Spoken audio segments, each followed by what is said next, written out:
I'm Roger with synthesizers.com, and here's how to create a Tangerine Dream style ratchet effect using the Q119 Sequencer. On a typical synthesizer patch, the gate output is used to drive the envelope generators.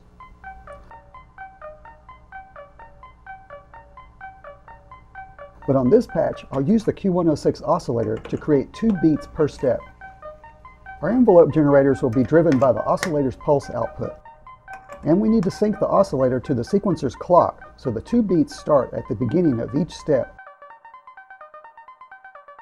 Now adjust the speed to get the number of beats you want per step.